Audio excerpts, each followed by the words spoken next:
दोस्तों, भारत सरकार ने कृषि सुधारों के लिए 3 बिल इंट्रोड्यूस किए जो कि किसानों के हित के लिए लाए गए हैं। इस तरह का दावा सरकार कर रही है, लेकिन जब कुछ किसान संगठनों ने इसका विरोध किया तो उनके विरोध के साथ अपनी आवाज बुलंद करने के लिए कनाडा में रह रहे कई खालिस्तानी तत्व बाहर निकले। यहाँ तक कि उन्होंने भारत के अंदर अराजकता फैलाने के लिए हर संभव प्रयास किया। इतना ही नहीं, उन खालिस्तानी तत्वों के प्रभाव में आने वाले वोटर्स के चक्कर में कनाडा की जस्टिन ट्रूडो गवर्नमेंट ने भी उनका बहुत समर्थन किया, भारत के खिलाफ अनाप शनाप बातें कही। इस बात को लेकर भारत ने भी अपनी नाराजगी व्यक्त की और भारत ने भी स्पष्ट संदेश दिया कनाडा को कि आपकी गवर्नमेंट इस तरह के भारत विरोधी बयान नहीं दे सकती है और ना ही अपनी धरती से भारत विरोधी किसी गतिविधि को अंजाम देने दे सकती है। उसके बाद भारत ने भी इस बात की गांठ बांध ली थी कि वो कनाडा को सबक सिखाएगा। अब हुआ ये कि भारत ने 25 देशों की लिस्ट जारी की जिन्हें भारत की तरफ से वैक्सीन सप्लाई करनी थी। और मैं आपको बता दूं, वैक्सीन मांगने वाले देश 25 से ज़्यादा थे, उसमें है कनाडा भी था। लेकिन कनाडा को भारत ने उन 25 देशों की सूची में नहीं शामिल किया, यानी कनाडा को वैक्सीन देने के लिए मना कर दिया। अब आप जानते ही होंगे कनाडा में इस समय वैक्सीनेशन का हाल बड़ा बेहाल है। वैक्सीन की उपलब्धता न होने की वजह से वहाँ पर वैक्सीनेशन प्रोग्राम काफ़ी स्लो है। इसके बाद होता यह है कि खिसियानी बिल्ली की तरह कनाडा के पीएम जस्टिन ट्रूडो खुद पीएम मोदी को कॉल करते हैं और उनसे आग्रह करते हैं कुछ वैक्सीन के डोजेस कनाडा भेजने के लिए। इसके बाद उदारता दिखाते हुए पीएम मोदी ने भी 5 लाख वैक्सीन की डोजेस कनाडा को भेज भी दी।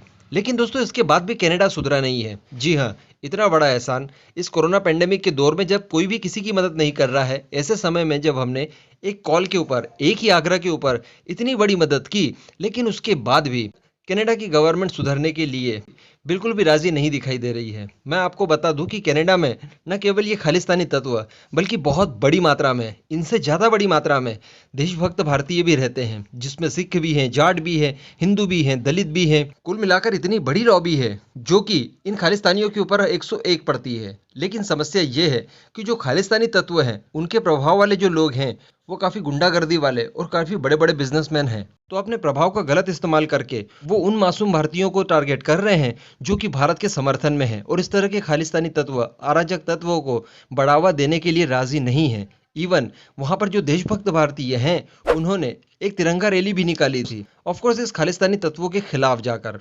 इस बात को लेकर खालिस्तानी तत्व बहुत ज्यादा नाराज हो जाते हैं और उन देशभक्त भारतीयों को कई थ्रेट्स दिए जा रहे हैं। यहाँ तक कि उन्हें बड़ी हिंसा के लिए, महिलाओं के साथ ज्यादती के लिए और बिजनेस में लॉसेस जैसे कई सारे थ्रेट्स दिए जा रहे हैं। इसको लेकर भारतीय उच्चायुक्त ने भी कड़ी आपत्ति जताई है कनाडा की गवर्नमेंट से।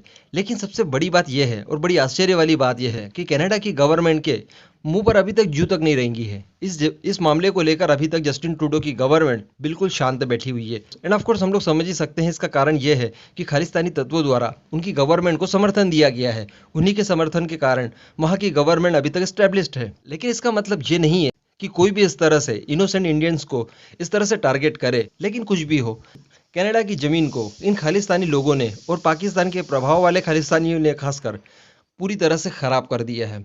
ये कनाडा के लिए भी कभी ना कभी सिरदर्द जरूर बनेंगे। हम तो यही कहते हैं, कनाडा बनेगा खालिस्तान। अब आपका क्या मानना है दोस्तों इस सब मुद्दे पर? नीचे कमेंट करके जरूर बताइएगा।